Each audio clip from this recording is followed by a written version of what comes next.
Bom, vamos começar então, pessoal. Estão me ouvindo bem? Tudo certo? Sim, prof. Então tá.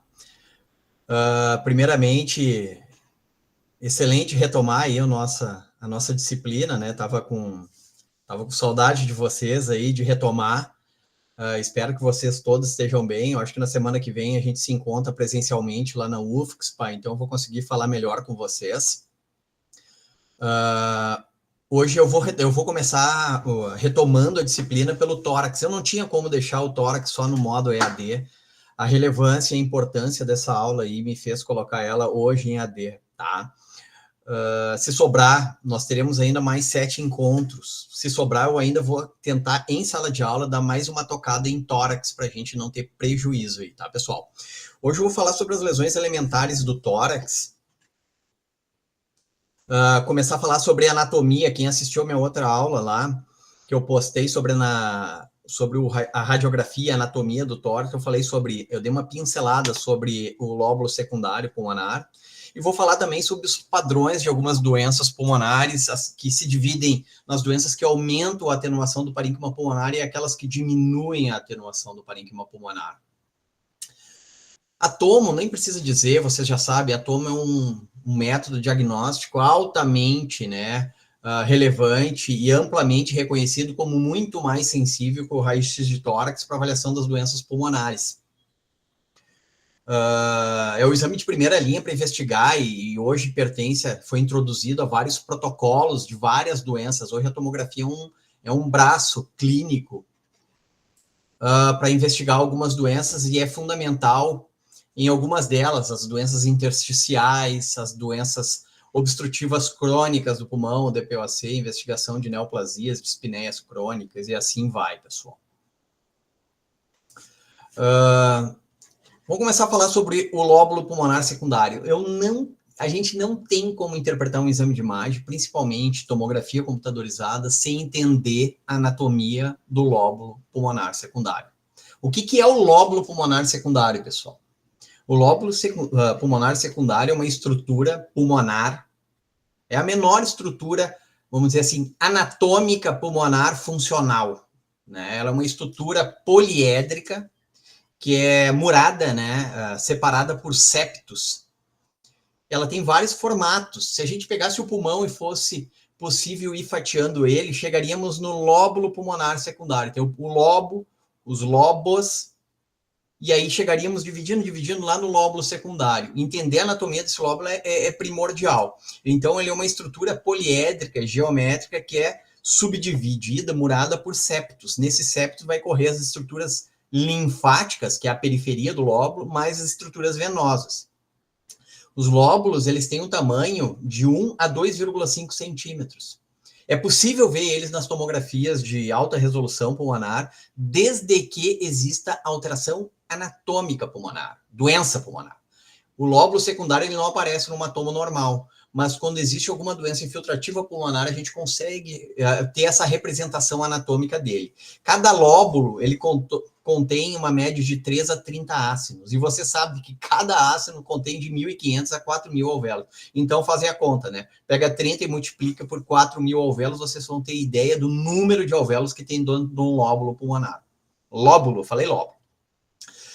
Bom, eu comentei com vocês também que o interstício pulmonar é primordial a gente ter ideia e conhecer o interstício pulmonar para ter um entendimento da interpretação das doenças pulmonares. O que é o interstício pulmonar, né?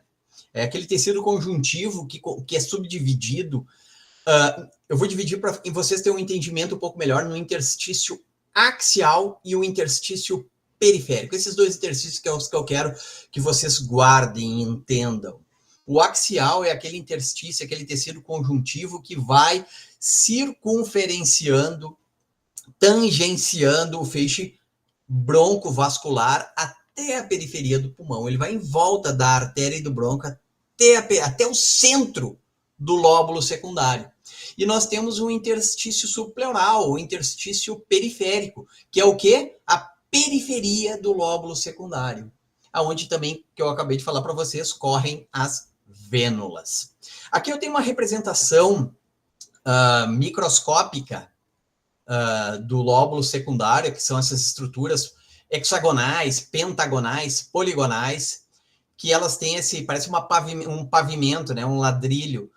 A periferia, como eu falei, é constituída por septos, e dentro desses septos vai ter a linfa e as estruturas venosas, e no centro do lóbulo, quem chega uma arteríola terminal e um bronquíolo terminal.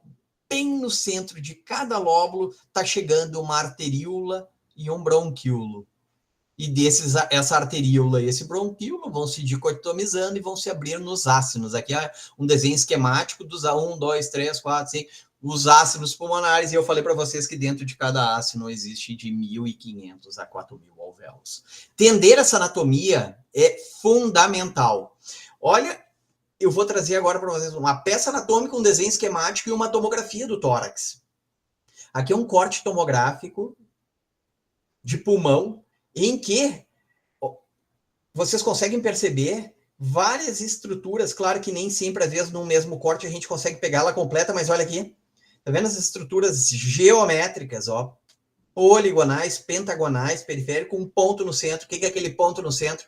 A arteríola pulmonar penetrando no lóbulo secundário. E esses são os lóbulos. Obviamente que a gente está conseguindo enxergar aqui porque existe uma doença infiltrativa aqui pulmonar que está comprometendo os septos pulmonares. Aqui, no caso, um edema que fez haver uma turgência venosa e linfática periférica e me permitiu visualizar o lóbulo secundário. Aqui, novamente, o desenho esquemático do lóbulo secundário, que é fundamental. Então, ele é murado por esses septos e no centro penetra, né, a artéria e um bronquíolo terminal. Vamos entender as doenças os padrões das doenças agora, pensando lembrem, do lóbulo secundário. Doenças que aumentam a atenuação. Então vamos ver as doenças que aumentam a atenuação do parênquima pulmonar e depois as doenças que diminuem a atenuação do parênquima pulmonar. Sempre tendo em mente o lóbulo secundário pulmonar. Vamos lá? Então aqui, ó, olha só, pessoal, como nessa tabela eu faço essa subdivisão, o artigo da onde que ele foi retirado, né?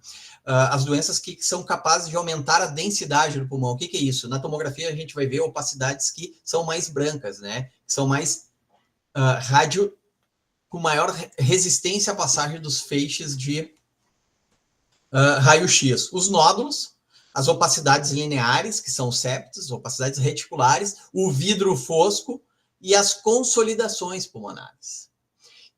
Eu vou primeiro falar dessas doenças aqui e não vou falar, por enquanto, aqui. Lá na frente eu volto a falar das doenças, mas guardem essa tabela. Das doenças que aumentam a atenuação do parênquima pulmonar, eu vou primeiro falar dos nódulos. Certo, pessoal? Começaremos falando sobre o nódulo pulmonar. Bom, olha que interessante aqui, pessoal. Como se distribuem os nódulos pulmonares nos pulmões? Obviamente que eles vão distribuir. A distribuição é anatomicamente dividida em cima da anatomia do lóbulo. Vejam que existe os nódulos que são perilinfáticos, que são o quê? Aqueles que estão no interstício. Como assim interstício, professor?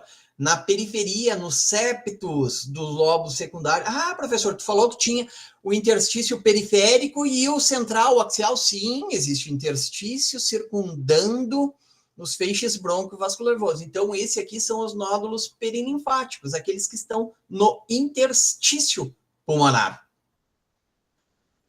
Se periférico, eles vão ficar mais na região periférica, subpleural, ou eles vão estar ao longo do feixe broncovascular, coladinho na artéria e no bronco.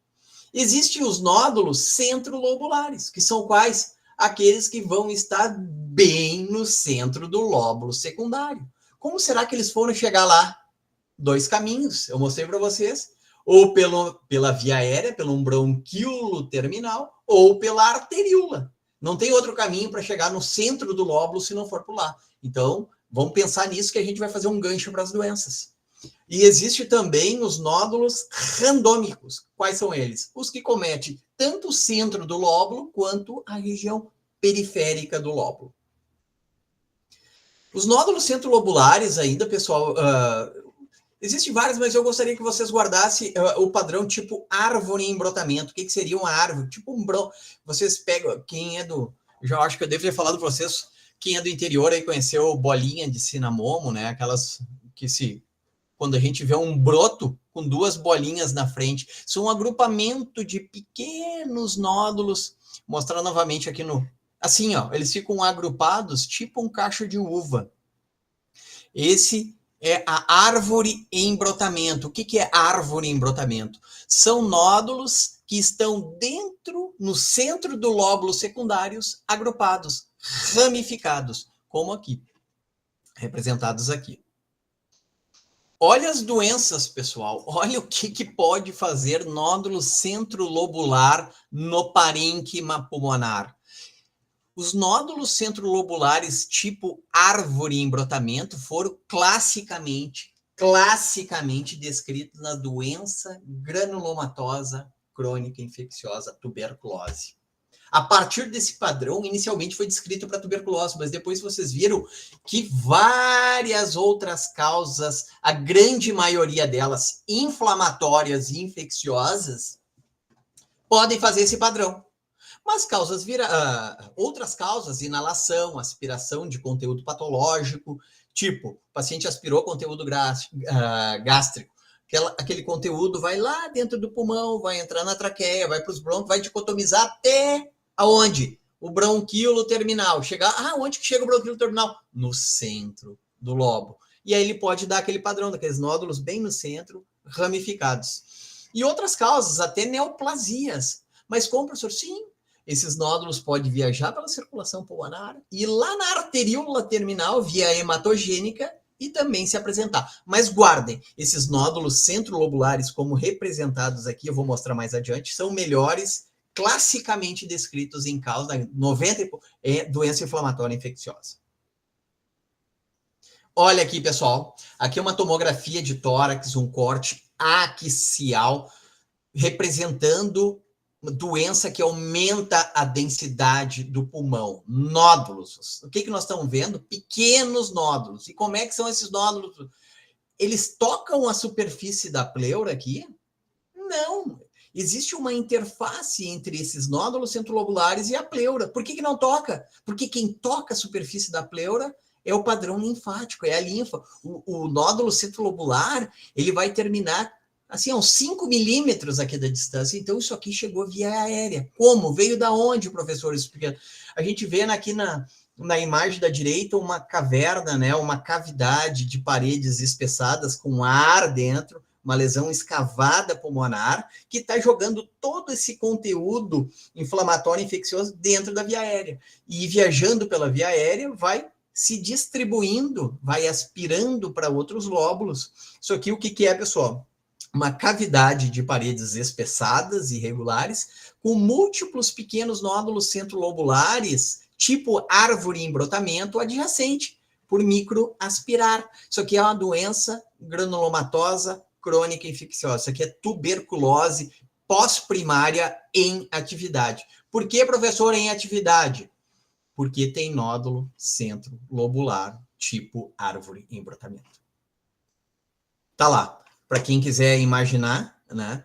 Tá lá o brotinho, né? Nascendo e os nódulos ramificados. Exatamente isso aqui, ó. Essa imagem. Professor. Oi? Só os centrolobulares podem ter esse formato? Ou os outros podem também? Não, nódulo centrolobular, tá? Só o nódulo centrolobular. Tá bem? Beleza. Vamos adiante. Aqui novamente, né? Os nódulos agrupados, tipo cachinhos de uva, né? Às vezes eles vão coalescendo, pessoal, coalescendo, vão se juntando, formam uma área de consolidação. Né? De tantos, eles vão preenchendo, vão aumentando o alvéolo, e a gente vê todo o ácino cheio, vários ácinos cheios, enche o lóbulo, vários lóbulos enchendo, e a gente vê uma opacidade consolidativa no pulmão. Então, aqui um outro exemplo. Aqui no caso, a etiologia viral. Então, assim, esse padrão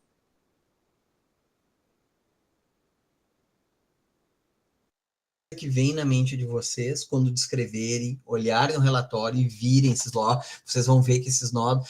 O objetivo aqui, pessoal, não é que vocês olhem a imagem e saibam interpretar uma tomografia, mas tem uma ideia de como as lesões se apresentam dentro do pulmão. Não, aqui, ó, não tocando a superfície pleural, mas no centro do lóbulo agrupado, isso aqui provavelmente inflamatório e infeccioso, eventualmente hemático, como eu falei, né, metastático. Novamente, paciente com tosse, febre, expectoração, olha só, a gente vê micronódulos, vários pontinhos, vários pequenos pontinhos. Olha a pleura, pessoal, a superfície entre a costela e o pulmão, a gente vê todo mundo consegue ver que tem uma interface preta, não toca, nada toca a pleura. Então, esses são os nódulos centrolobulares. Aqui num corte, ó, mais abaixo, ó, a gente, olha que interessante, ó, igual aqueles brotinhos, pequenos nódulos, vem dicotomizando a árvore brônquia, e lá no final, ó, bolinha, bolinha, bolinha, várias bolinhas, e olha a pleura preservado, o interstício está preservado. Isso aqui é uma doença da via aérea, isso aqui provavelmente uma doença granulomatosa, ou alguma outra causa. Olha só, pessoal, olha a pleura novamente preservada, nada, não tem uma irregularidade aqui, tem uma linha aqui perfeita separando a superfície pleural. Nódulos centrolobulares, árvore em brotamento. Isso aqui é um paciente com uma pneumonia com bronquiolite, pneumonia bacteriana. Isso aqui era uma causa infecciosa, uma pneumonia bacteriana. O que é importante saber? Que esses nódulos chegaram via aérea e a causa é infecciosa. Eventualmente, esses nódulos, pessoal, não formam aquele padrão tipo árvore em brotamento. Aí não vem muito, assim, eu não gostaria de entrar em tantos detalhes com vocês, mas aqui também a gente percebe que a parte mais periférica do pulmão está preservada, e a gente vê que, grosseiramente, todo esse pulmão parece como se fosse bolinhas com atenuação, umas em vidro fosco, várias vidro fosco. Esse aqui é um paciente que chegou em insuficiência respiratória aguda, na emergência. Ele trabalhava e tinha exposição a pássaro, era um criador de calopsita, e entrou em insuficiência respiratória aguda. Quando ele chegou em insuficiência respiratória aguda, fez tomografia do tórax e viram que tinha essas opacidades com atenuação em vidro fosco, mas não era aquele vidro fosco liso, ele era de aspecto nodular, opacidades nodulares e centrolobulares em vidro fosco, sem aqueles nódulozinhos assim, ó, tipo árvore em brotamento. Era uma opacidade mais lisa. Isso aqui, exposição a pássaro, uma pneumonia de hipersensibilidade aguda à proteína, né, da pena do pássaro. Só para registrar, para vocês saberem. Vamos falar do outro padrão, só para também vocês terem um conhecimento da doença nodular perilinfática, pessoal. Quais são os principais diagnósticos diferenciais quando os nódulos não estão no centro do lóbulo, e sim na periferia do lóbulo secundário ou ao longo do feixe broncovascular, ao longo do interstício axial? A sarcoidose, a linfangite carcinomatosa, bronquiolite, guardem essas duas, sarcoidose e linfangite carcinomatosa. Professor, carcinomatose, linfangite e sarcoidose fazem que tipo? Fazem nódulos pulmonares, doença que aumenta a densidade do pulmão. E onde que vão estar esses nódulos, professor? Na periferia do lóbulo secundário. Olha que interessante esse caso aqui, pessoal, de um padrão, uma mulher de 30 anos com dispneia e tosse. O que a gente percebe aqui já? Que estrutura, eu vou mostrar uma estrutura anatômica agora para vocês.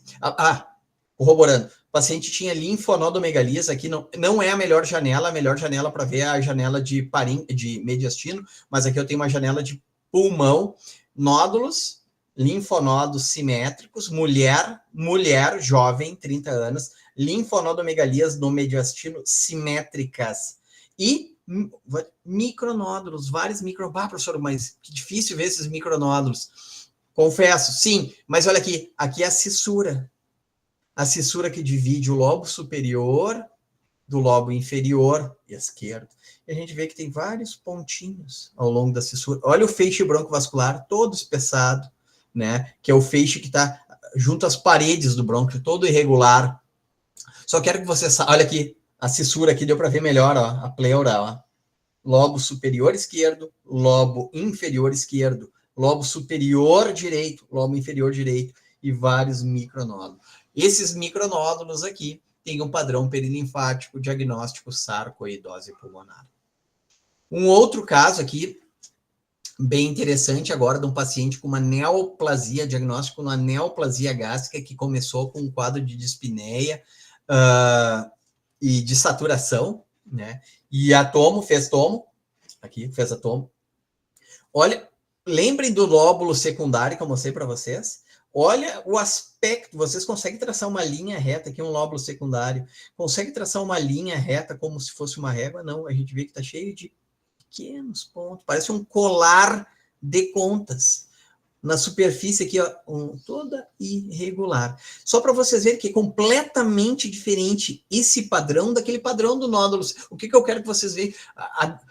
Como é tão diferente a diferença do padrão perilinfático e no que eu tenho que pensar para os nódulos quando estão no centro do lóbulo. Aqui, novamente, num corte tomográfico melhor, esse aqui é um caso nosso, os lóbulos secundários, olha aqui, 1 ponto, 2 pontos, 3 pontos, 4, vários, ó, 1 ponto, 2 pontos, 3 pontos, vários, todos micronódulos agrupados nos septos. Isso aqui não chegou via aérea, isso aqui é linfático, isso aqui é linfangite carcinomatosa.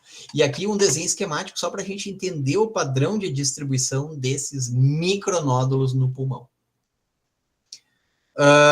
E aí tem as doenças que fazem disseminação randômica. Eu gostaria só de guardar duas com vocês.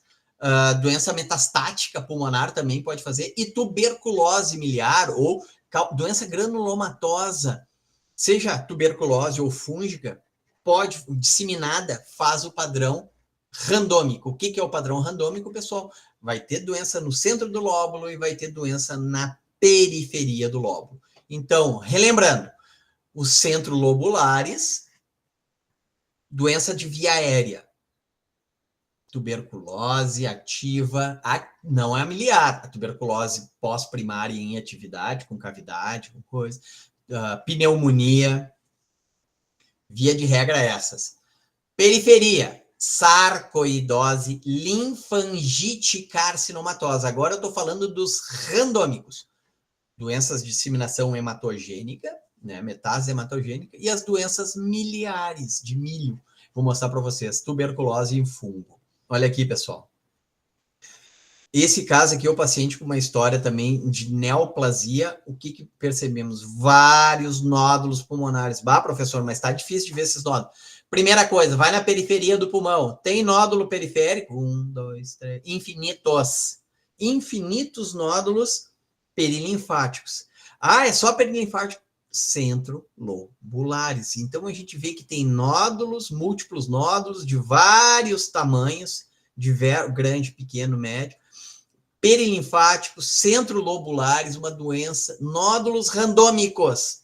Nódulos randômicos já me abre essa maleta aqui, né, de diagnósticos diferenciais. Eu tenho que ver, obviamente, sempre a história clínica, por isso que é muito importante para quando interpretar um exame ou quando solicitar o exame, fornecer os dados clínicos para o médico, né, que for interpretar, para poder se aproximar do diagnóstico. Olha, ele trabalha com carvoeira, trabalha quebrando pedra, corticilicose, existem outros diagnósticos diferenciais. Então, é muito importante a informação clínica para a gente poder aproximar o diagnóstico, porque em cima do padrão, a gente abre a gavetinha e puxa de lá os diagnósticos diferenciais. Aqui no caso, metástases de um carcinoma papilar de tireoide. Vários nódulos pulmonares randômicos. Isso aqui é a doença metastática. E olha aqui, pessoal, paciente HIV, né, SIDA, sem tratamento, CD4 muito baixo. O que nós percebemos? Milhões e milhões de micronódulos, alguns subpleurais, outros centrolobulares, mas olha como vários tocam a superfície pleural. Isso aqui é o famoso padrão miliar. Isso aqui é a famosa tuberculose miliar. Como assim miliar? Vários micronódulos perilinfáticos e centrolobulares. Se disseminou via centro do lóbulo e periferia do lóbulo. TB miliar. Ah, professor, poderia ser uma doença fúngica com disseminação assim? Poderia. Poderia ser múltiplas micrometástases de carcinoma, por exemplo, normalmente tireoide faz essas micrometástases. Poderia. Por que que poderia? Porque são randômicos. E agora o mnemônico. Mnemônico. Estão me ouvindo, pessoal? Estão me acompanhando aí? Eu não estou vendo vocês. Sim, prof. Tá. Sim, prof. Olha que legal esse flowchart. Nódulos pulmonares múltiplos. Toca a pleura ou não toca a pleura? Não toca a pleura. Os nódulos não tocam a pleura. Não tem nódulo na pleura. Lembre que, mas tem um aqui que toca. Tem que ser o padrão, não 1, 2, não. Tem que ver assim, a grande maioria toca, a grande maioria está no centro. Tem que ser assim, não trabalha com exceção. Então, assim, tem quase nada está tocando, praticamente nada toca. Centro lobular. Centro lobular, qual o diagnóstico diferencial? Causas infecciosas. Segundo diagnóstico diferencial, hipersensibilidade. Lembrem das pneumonias de hipersensibilidade, pacientes expostos a partículas orgânicas. Quem trabalha com feno, esses negócios aí em fazenda, mas via de regra, chimarrão, quando não lava a bomba, né? O fungo que se acumula dentro da bomba, da bomba do chimarrão. Outro caso, quem dorme com um travesseiro de pena, mas travesseiro de pena de ganso que é bom para coluna. Bom para coluna, mas tem a proteína da pena lá, lembrar, mofo, fungo de casa. Então, tudo isso são doenças que podem fazer hipersensibilidade no pulmão, fazer nódulos centrolobulares. Não é infecciosa, é uma doença inflamatória que dá lá no centro do alvéolo, lá no alvéolo. Então, vai estar no centro do lóbulo. Então, guardem, não toca a pleura, centro lobular, pneumonias de hipersensibilidade, a grande maioria causas infecciosas. Toca a pleura. Tocou a pleura. A grande maioria dos nódulos está tocando a pleura. A predominância é subpleural, pouco centrolobular, sarcoidose, lembrar das linfonodomegalias mediastinais simétricas, silicose, aí vocês vão ver que o paciente vai ter história de trabalhar em pedreira e cortar com vidro, e cortar lâmina de vidro, e trabalhar com vidro e pedra. E a linfangite, o clássico aqui, pessoal, é a linfangite carcinomatosa, num quadro oncológico. Aí o paciente ninguém vai abrir um quadro de linfangite carcinomatosa, já é uma doença avançada, um paciente com uma neoplasia de pulmão, uma neoplasia gástrica, neoplasia de mama já, em tratamento que começa com dispneia e se apresenta com esses nódulos perilinfáticos. A sarcoidose, mulher jovem, com linfonodomegalias hilares. E tem o padrão randômico, que foi o que eu acabei de mostrar a vocês, o paciente HIV, SIDA, imunossupresso de outras causas, transplantado, que se apresenta com nódulos randômicos ou doença hematogênica também. Nódulo pulmonar solitário, professor. Isso aqui é um nódulo. Olha, nós temos aqui um corte tomográfico de uma massa pulmonar. Como assim, professor? Uma massa pulmonar. Uma lesão grande, sólida, né?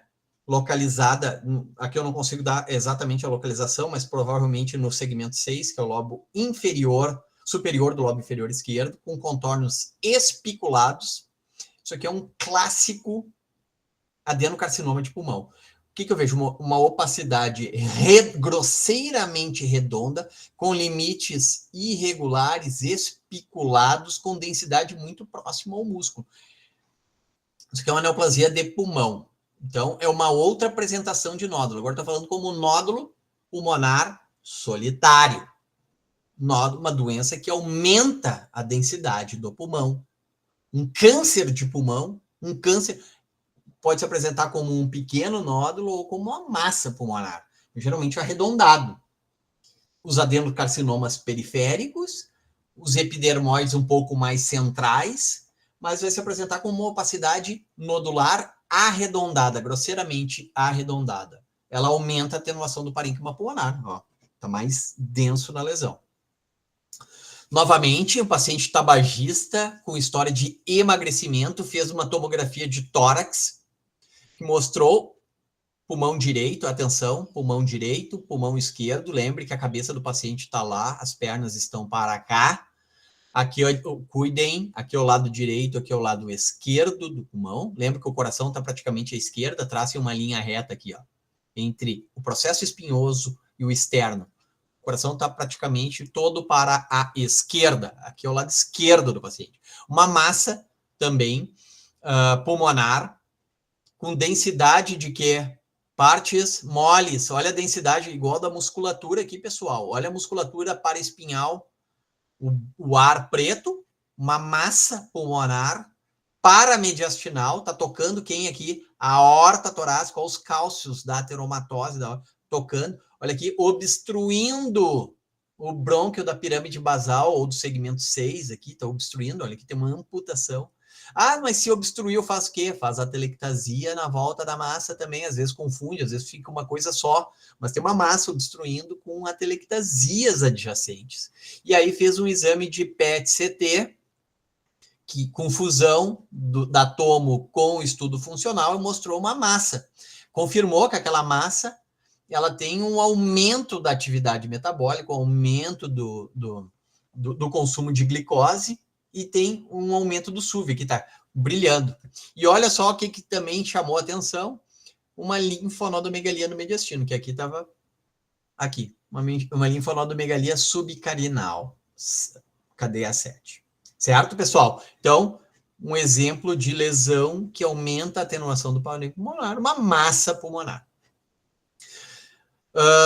Seguindo as opacidades reticulares, o que são as opacidades reticulares? Já falei, vira a página do nódulo, nódulo centrolobular, virou a página do nódulo perilinfático, virou os randômicos e do nódulo solitário. Não estou mais falando de nódulo pulmonar. Vou falar de uma doença agora que aumenta a densidade do pulmão e não é nódulo. São quem? Os septos.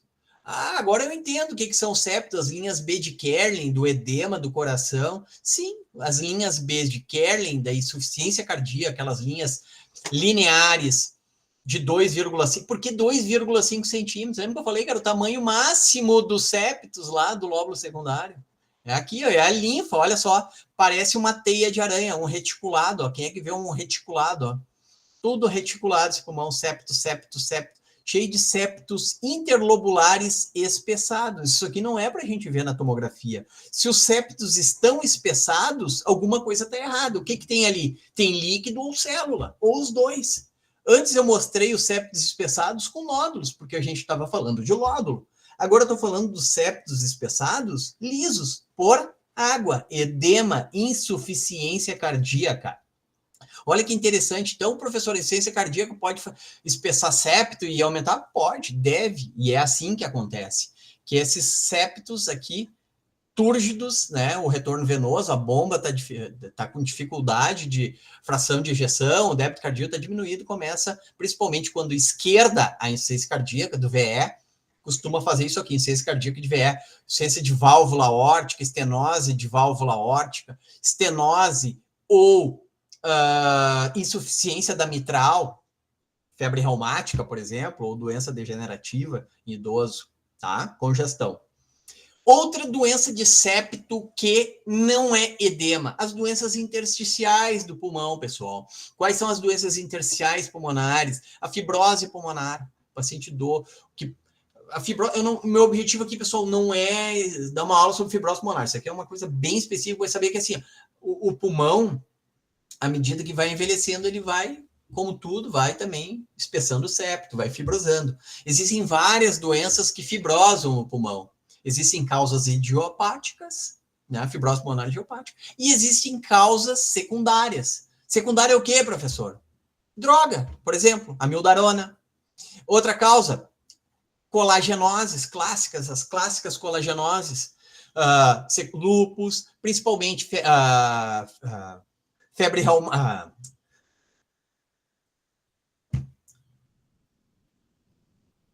artrite reumatoide, me desculpe, tinha fugido do nome, artrite reumatoide, todas as colagenoses podem fazer, pode fazer fibrose pulmonar. E como é que é fibrose pulmonar, professor?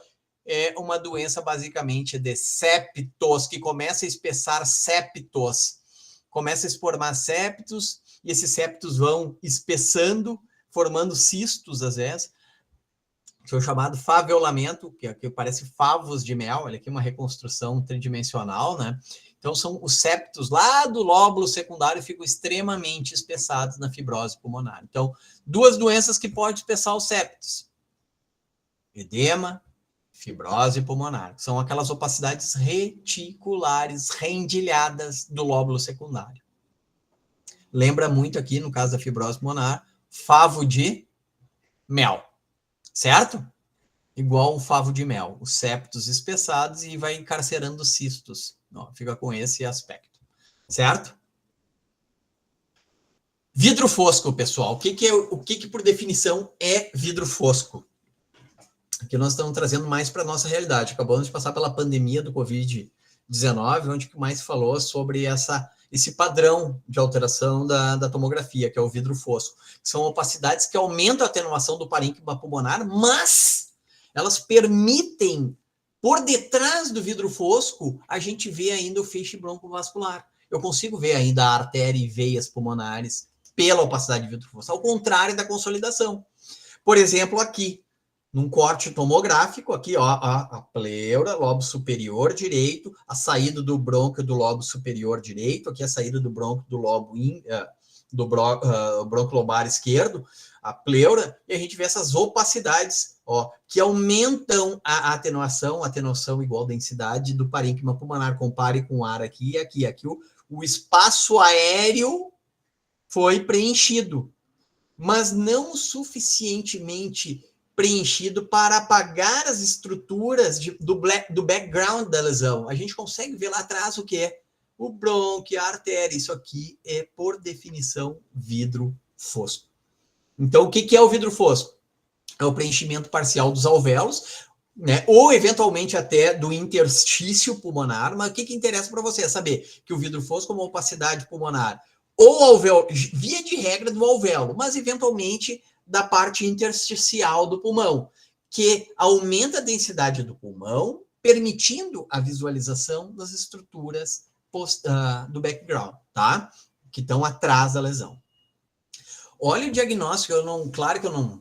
Aqui vai ficar para curiosidade de vocês, assim, mas eu vou trazer as principais doenças que podem, né, fazer a alteração em vidro fosco, tá? Eu vou trazer as principais. Por exemplo, aqui o Covid-19, tá? Foi um clássico, que era aquelas opacidades pulmonares, que a gente vê que, olha aqui, ó, eu vejo o vaso atrás aqui, então opacidades em vidro foscos, randômicas, esparsas, predominantemente periféricas, esparsas nos pulmões. Isso aqui foi o clássico, o padrão típico do vidro fosco no início da pandemia, né? A gente via esse padrão muito reprodutível. Claro que não era específico do Covid, outras lesões podem fazer vidro foscos esparsos, mas o Covid era a cara dele, né? Era o cartão de identidade do Covid. Outras pneumonias virais fazem isso, outras doenças podem eventualmente fazer isso, mas o que vocês têm que conhecer? Esse padrão, ó, são opacidades em vidro fosco. Ah, professor, normalmente o que é doente? O alvéolo lá, parcialmente preenchido por algum conteúdo, ainda me permitindo a visualização das estruturas vasculares. Olha só agora, pessoal, novamente, né? Às vezes elas são bem extensas, essas opacidades em vidro fosco, mas lembra lá, sempre permitindo a visualização, né, das estruturas vasculares posteriores. Aqui, só para vocês não achar que vidro fosco é sinônimo de Covid ou sinônimo de edema pulmonar, por exemplo, embora essas doenças possam fazer vidro fosco. Por exemplo, A, B, C, D, E e F. Opa. Ah, pena não. Quero ver. Ah, perdi aqui. Tá. Tá, seguindo, pessoal, seguindo.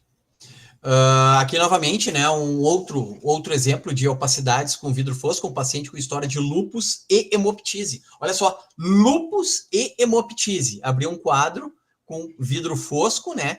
A gente vê, não é consolidação? Não. Não é atelectasia, professor? Não.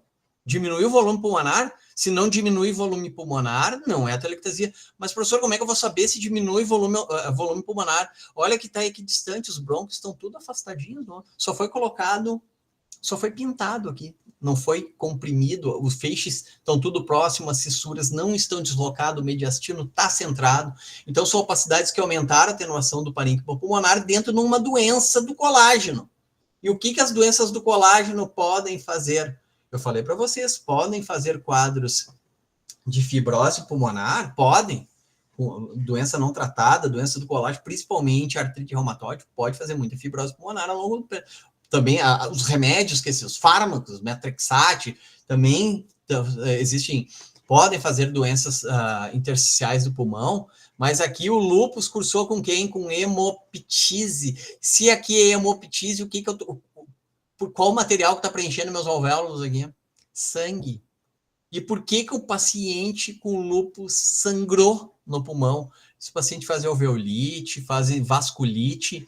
Então, eventualmente, os pacientes com colagenose podem cursar com hemoptise, e aí o preenchimento do espaço alveolar vai ser por sangue, por hemorragia alveolar secundária à doença do colágeno. Aqui, novamente, um vidro fosco. Olha o contexto clínico. Eu estou falando de um padrão, eu não estou falando de uma doença. O vidro fosco é um padrão. O padrão pode ser por água. Lembra, o espaço aéreo pode estar preenchido por qualquer coisa. Água, eu tenho que ver o contexto clínico. Pode ser água, edema, paciente com insuficiência cardíaca de ventrículo esquerdo, insuficiência cardíaca do coração esquerdo. Água. Paciente com colagenose, vidro fosco, hemorragia alveolar. O que nós estamos atentos e muito atentos, e eu já vi caso agora, o que nós enfrentamos agora, pessoal? Ainda estamos enfrentando a enchente. E a enchente, leptospirose, doença pulmão, rim, hemorragia alveolar, edema pulmonar. Então, isso é um padrão que eventualmente pode aparecer agora na doença na secundária. Seria um padrão bem aceitável para diagnóstico diferencial hoje, um paciente que chegar na emergência com exposição à água contaminada, um padrão desse, lembrar de leptospirose. Aqui o paciente com SIDA, né, diagnóstico de SIDA, né, vidro fosco esparso, aqui o diagnóstico é imenso, só dentro da SIDA, mas a SIDA já me abre alguns leques de possibilidades inflamatórias, né, aqui no caso, a clássica da SIDA, né, o vidro fosco clássico no paciente com SIDA, esse vidro fosco com um leve espessamento, um rendilhadinho no fundo, espessamento septos. Isso aqui é pneumocistis carini, né? O paciente vai chegar hipoxêmico, com CD4 muito baixo, com esses vidros foscos esparsos, lembrar de pneumocistose. Consolidação. O que é a consolidação? É quando há o preenchimento praticamente completo do espaço aéreo, né, por material patológico, pode ser água, pode ser sangue, pode ser célula, né? Olha a diferença, pessoal, agora do padrão da consolidação para o vidro fosco. Vidro fosco. Consolidação. O que tem aqui? Uma opacidade que aumenta a densidade do pulmão. Permite ver o background? Não. Só estou vendo quem aqui? O ar dos brônquios. Os outros aqui, o alvéolo for tudo preenchido. Ó. Eu não vejo vaso. Isso aqui é uma opacidade consolidativa. Eu tenho o aumento da densidade pulmonar, eu tenho o apagamento das estruturas vasculares. Isso aqui não é vidro fosco, isso aqui é consolidação. Professor, poderia ser uma atelectasia? Olha como é que estão as perninhas dos brônquios. Normalmente, a dicotomia aqui toda preservada, tá vendo? Ó? A dicotomia está preservada, ó. Equidistante, equidistante, equidistante. Isso aqui não foi aproximado, não houve redução de volume pulmonar. Isso aqui é uma opacidade consolidativa. Como é? Professor, poderia ser uma massa, ó, tem densidade de partes mole, poderia ser uma massa. Não é arredondada, embora a consolidação às vezes tenha em criança a pneumonia redonda, pode dar uma. Ela não, olha só o brônquio, não amputa uma lesão desse tamanho. E olha o brônquio tá pérvio, pessoal. O brônquio tá indo até a periferia pérvio. Se fosse uma lesão pulmonar, ela é uma lesão de origem endobrônquica, teria que estar obstruída. E não é tão redonda, ela é geométrica. Vamos adiante. Então, uma área que aumenta a consolidação, aumenta a atenuação. Já dei um conceito, apaga o background e permite ainda ver a árvore brônquica lá atrás, que é o broncograma aéreo. Quando vocês falarem, ver alguma coisa com broncograma aéreo, vocês vão lembrar disso aqui, da consolidação. Nem tudo que faz... Assim, ó, consolidação faz broncograma aéreo. Tumor pode fazer, eventualmente, um broncograma aéreo? Até pode, mas não é o clássico. A telectasia também, se não for a telectasia tem causa. Se não for alguma coisa que fez obstrução aqui, a gente vai ver, por exemplo, uma telectasia de origem passiva, um derrame pleural que está empurrando os pulmões para cima, né? As bases pulmonares. Não tem nada obstruindo, o pulmão só foi empurrado, desarejado. Então, os brônquios ainda estarão prévios. Pode dar um broncograma aéreo. Então, broncograma aéreo não é sinônimo de consolidação e pneumonia, embora pode estar presente na consolidação e, quando presente, reforça que é ela. Certo, pessoal? Adiante. Olha que interessante, isso aqui é um caso clínico, eu vou passar para vocês. Paciente jovem, 17 anos. Professor, Oi. o que é esse broncograma aéreo? O broncograma aéreo é o quê? Essas opacidades lineares hipodensas dentro da área de consolidação ou atelectasia. Tá vendo? É quando a consolidação permite ver o ar ainda dentro da via aérea. Isso aqui me mostra que ela está pérvia. Isso é o broncograma. São essas imagens hipodensas da via aérea dentro de uma lesão pulmonar. Certo? Certo. Seguindo, o paciente jovem, 17 anos, vem à emergência com tosse, expectoração, febre de 38 graus e dor torácica. Quem é que me ajuda nessa imagem? Já tem uma baita numa cola aqui, né? Quem me ajuda? Ele tem uma região hipodensa em base de hipodensa? Pulmão... Hiperdensa, perdão. Hiperdensa em base de pulmão esquerdo. Isso. Que lugar da base esquerda? No lóbulo inferior e médio. Médio? Não, inferior só. Perdão. Perfeito. No lóbulo inferior esquerdo. Pega a língula? Acho que sim. Vou puxar a aula anterior agora. Perfeito. Então, uma opacidade que aumenta a densidade do pulmão no lobo inferior esquerdo. Olha aqui. Vocês estão vendo a cúpula diafragmática aqui? Sim? Sim. Estão vendo aqui? Não. Não estão vendo a cúpula diafragmática aqui. Estão vendo a silhueta do coração aqui? Sim. Vocês veem a silhueta do coração aqui. Então, quer dizer que se eu estou vendo a silhueta do coração aqui, isso aqui não pode estar na língula. Porque se estiver... Lembra que eu falei que a relação anatômica da língula com o ventre... Quem é que faz esse contorno aqui? Quem é que faz esse contorno aqui? O V é o ventrículo esquerdo, que está colado na língula. Se eu estou vendo o VE, não está na língula. Isso aqui está lá atrás, que está aqui. É essa opacidade aqui. Olha o gradiente. Lembra que eu falei, né? Quem assistiu a minha aula lá? Do branco para o preto. Branco, branco, branco, branco. Deu uma cinzentadinha, está escurecendo, está escurecendo. Opa, branqueou de novo. Tá estranho. Sim, tem uma opacidade consolidativa no lobo inferior esquerdo. Isso aqui é uma pneumonia do lobo inferior esquerdo. Tá. O que me reforça que está lá atrás? Não está na língula. Não, se é língula, é lobo superior. Ó, a silhueta está preservada. E no perfil, onde fica a língula? Sobre a área cardíaca. Certo? Então, lobo inferior esquerdo. Revisando o raio-x de tórax. Tá, pessoal? Novamente aqui, quem me ajuda? Paciente jovem, 7 anos de idade, tosse, expectoração, febre alta.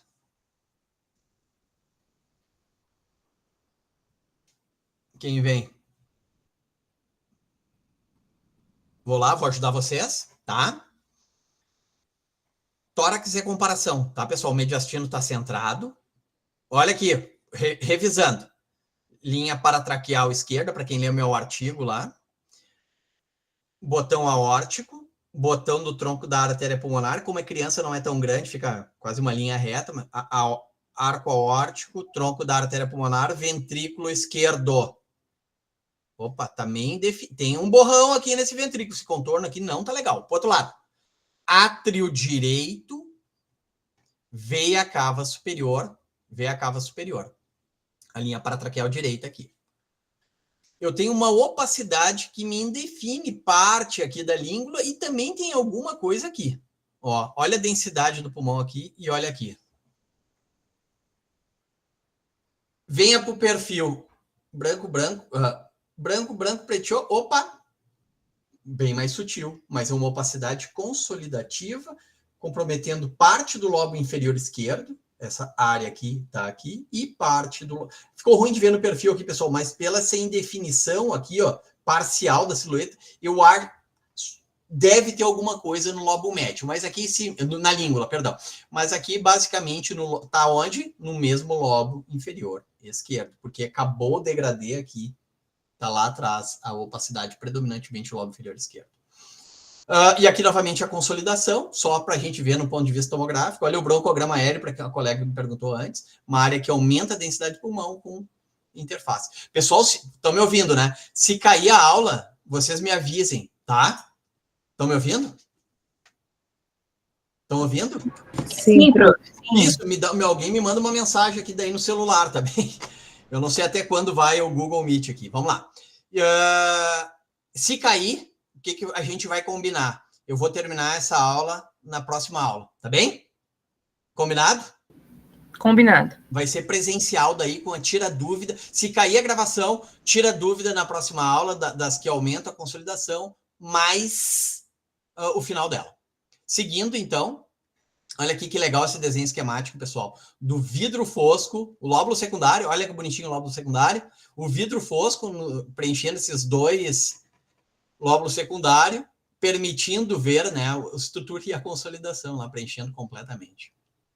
A telectasia, né, também é uma opacidade que diminui, que aumenta a atenuação do parênquima pulmonar e pode ter broncograma aéreo. Olha aqui, ó, o saco alveolar cheio.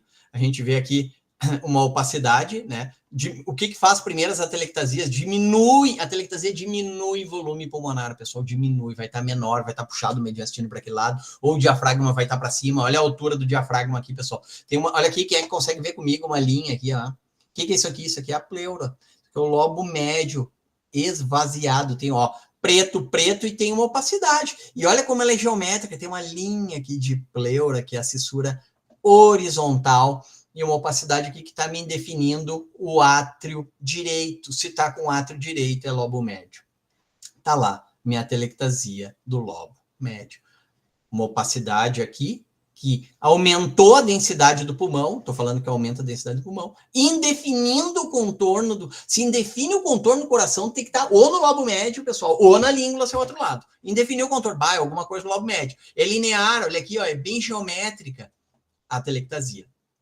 Pode ser até um tumor obstruindo aqui, fazendo uma telectasia, mas que tem uma telectasia ali, tem uma telectasia. Tem que ver a causa dela depois. Aí faz tomografia. Fez a tomografia, tá lá, uma opacidade aqui que aumentou a densidade exatamente do lado do átrio direito. E olha aqui o broncograminha aéreo também, a telectasia também faz. Aqui quem me ajuda? Olha que nem sempre é fácil. Essa aqui talvez seja a mais difícil, assim, mas olhem comigo. O mediastino praticamente puxado para a esquerda. Olha o coração aqui, eu estou vendo todo o coração aqui. Não vejo o coração aqui. Não vejo o coração. E uma opacidade à esquerda, linear. Aqui, quem é que vê uma régua aqui? Denso. Tem uma opacidade retrocardíaca aqui, ó. Retrocardíaca, está atrás do coração. Branca. Diagnóstico: a telectasia do lobo inferior esquerdo. Novamente. Professor, não borrou a silhueta do coração? Sim. Então não é do lobo médio aqui, ó. O lobo médio está aqui. Opa, foi para frente. O lobo médio está aqui. Olha aqui o lobo médio. Está do lado do coração. Não indefiniu o lobo médio, está lá atrás. Isso aqui é o lobo inferior esquerdo. Doenças que diminuem a atenuação do parênquima pulmonar agora, pessoal. Virem novamente a parte. Falei de tudo que aumenta a densidade do pulmão. O que diminui a atenuação do parênquima pulmonar? É ter mais ar. Tem que ter mais ar no pulmão. Tem que ter mais ar. Ar é hipodenso, é pouco denso. Então, a densidade do pulmão vai estar menor. Enfisema pulmonar, pessoal. O preenchimento, a destruição dos espaços aéreos. O enfisema pulmonar clássico, as bolhas do pulmão, que podem, a gente tem se quiserem depois dar uma olhada, mas é meio esse artigo de 2021 aí fala da Sociedade Fleischer, ele vai classificar os enfisemas que pode ir de leve até avançado destrutivo. Quanto mais avançado o enfisema, no padrão enfisematoso, porque pode ser mais bronquítico, espessamento de bronco, vai tendo destruição, vai formando bolhas e o pulmão vai ficando mais preto. Ele vai insuflando e ficando preto. Então, o enfisema, olha aqui, pessoal, o pulmão normal, eu vejo os vasos, umas pequenas bolhas, bem pequenas. Vem para cá, um moderado, ó, já tô vendo, ó, os pontinhos pretos, estão vendo? Pretos são as bolhas de enfisema, pulmão destruído. Olha o confluente, aquelas bolhas começam a confluir, começa a destruir os vasos, ele começa a ficar era para estar assim em branco, ó, tá ficando preto, e aqui praticamente o pulmão todo destruído, não vejo mais nem vasos. Novamente o enfisema confluente, ó, um pulmão comparando com, olha o pulmão normal aqui, pessoal. Olha o lobo direito aqui, pulmão direito, olha o pulmão esquerdo, olha esse aqui, cheio de áreas pretas, muito pretas, destruição de pulmão, enfisema confluente. Doença cística pulmonar, eu não vou nem entrar em grandes detalhes com vocês também, pessoal, porque é uma coisa bem específica, eu só vou colocar aqui, ó, que também tem um padrão, a estiocitose, né, que é essa doença cística do pulmão, né, que... professor, mas como é que às vezes confunde muito com enfisema, ó, são essas bolhas. Qual que é a diferença de um cisto do pulmão para uma bolha de enfisema do pulmão? O que eu falei para vocês do enfisema? O enfisema é a destruição do alvéolo, do espaço aéreo, mas ainda ele permite ver alguns vasinhos dentro das áreas de bolha. Eu consigo ver dentro de uma bolha um vaso, olha aqui. Vou mostrar novamente aqui para vocês. Aqui, dentro dessas áreas ainda o enfisema não tem parede, pessoal. Não tem parede. Cisto tem parede. O enfisema são essas áreas mal definidas, permitindo ainda ver vasos. Estão vendo vasos? Tem os vasos. Ao contrário dos cistos pulmonares, que eu não tenho vaso. É uma bolha mesmo. A fisiopatogenia é outra. Isso aqui, no caso, é a estiocitose celular de Langerhans. É uma doença que começa com nódulos, com nódulos centrolobulares. Olha que interessante, pessoal. O mesmo espectro da doença. Uma doença que começa com nódulo, depois esses nódulos escavam e formam cistos. E aí, esses cistos têm paredes e não tem vasos dentro. E que tem formatos bizarros. Estiocitose celular, homem jovem, tá? Costumo fazer essa doença. A linfangioleumematose, uma doença também de mulheres jovens, né, que costuma fazer vários cistos pulmonares, também é outro tipo de doença que costuma diminuir a atenuação do parênquima pulmonar. Olha os cistos, pessoal. Cisto, não é que não tem vaso dentro, tem camada, tem parede. Ali, só não sei se daqui a pouco algum colega de vocês já pode ter visto linfangioleumematose, ela pode estar associada à esclerose tuberosa, que é uma doença que faz esses cistos pulmonares, faz amartomas intracranianos, daqui a pouco vocês vão ver. Aí quando passar na PED ou na neurocirurgia, algum paciente que operou algum astrocitoma intracraniano ou que acompanha por esclerose tuberosa, que é essas doenças que faz granuloma, tubers intracranianos, e no pulmão faz cistos. Aqui é o diagnóstico diferencial. Agora aqui, quem me ajuda nesse diagnóstico? Paciente jovem, dispneia e dor torácica. Ponto. Quem me ajuda? Estão ouvindo? Sim, prof. Tem uma área... Quem se joga? Quem ajuda? Tem uma área levemente hipoecogênica ali no... Hipodensa? Ou radiotransparente, melhor. Ali no Aonde? lado inferior esquerdo. Mas eu posso estar doida. Um pouquinho... Não, um pouquinho mais embaixo. Que? Mais embaixo. Que? Isso aí não é pneumotórax, que eu tô vendo aí. Isso, quem falou agora aí? A Johanna, eu tô vendo a linha do lado direito. Isso aí. Olha só, pessoal, olha a clínica. Sempre aqui, dor torácica, ventilatório dependente, dispneia. Quem é que consegue acompanhar comigo uma linha aqui? Sim ou não? Pleura visceral.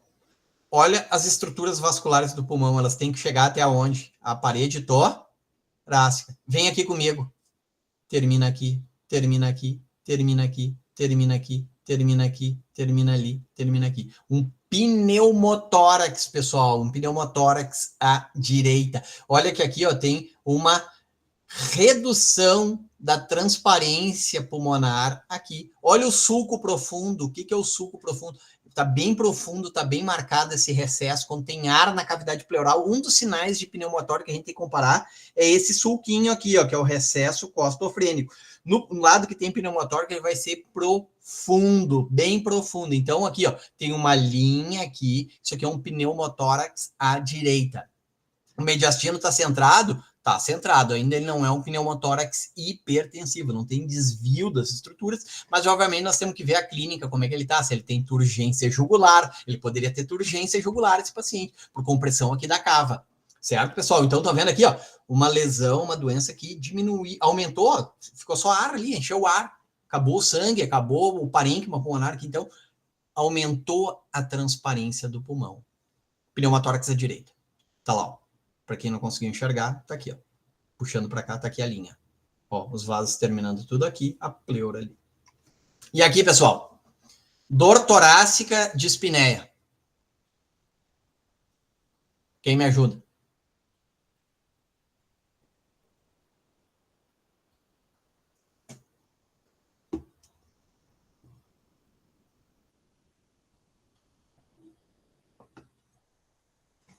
Compare um lado com o outro. Quem está doente?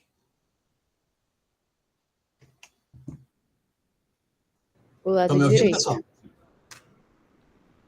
Ó. Cadê as estruturas? Cadê o pulmão? Cadê o pulmão esquerdo? Cadê as estruturas aqui? O feixe. Cadê o feixe broncovascular aqui? Cadê o feixe? Cadê aqui? Quem é que está vendo alguma coisa aqui? Quem é que acompanha? Vocês estão vendo que tem uma linha aqui? Quem é que está vendo essa linha? Todos estão vendo? E tem... Qual que está mais preto? O lado de cá. Mais preto é o quê? Mais radiotransparente. Mais radiotransparente. E eu estou vendo uma estrutura aqui comprimida, que é um pneumotórax maciço à esquerda. Olha onde está o coração. Já comprimido e deslocado para cá. A traqueia meio... Olha aqui a traqueia, pessoal. Traqueia mais jogada para a direita. Pulmão direito, ok. Um grande pneumotórax hipertensivo. Aqui eu estou vendo o quê? Por que eu estou vendo tão bem o pulmão aqui? Porque ele está todo atelectasiado. Tem uma atelectasia completa do pulmão esquerdo. Eu não vejo as estruturas broncovasculares à esquerda. Todo o pulmão está comprimido aqui. Um pneumotórax maciço à esquerda com algum grau de desvio do mediastino para a direita. E aqui, como na tomo, fica mais fácil, né, pessoal? Ó, o pneumotórax. Ó. Quem é que consegue ver o pneumotórax agora? Ó, pneumotórax, ar interposto entre a pleura parietal e a pleura visceral. Um pneumotórax visto ao estudo de tomografia computadorizada. Mas nós temos que tentar treinar os nossos olhos, pessoal, para identificar o pneumotórax aqui. Esse aqui que vai chegar para vocês. Então, vocês, quando pegarem uma radiografia de tórax, vocês têm que pegar o feixe broncovascular, passar um catéter no paciente de vocês passaram um intracate.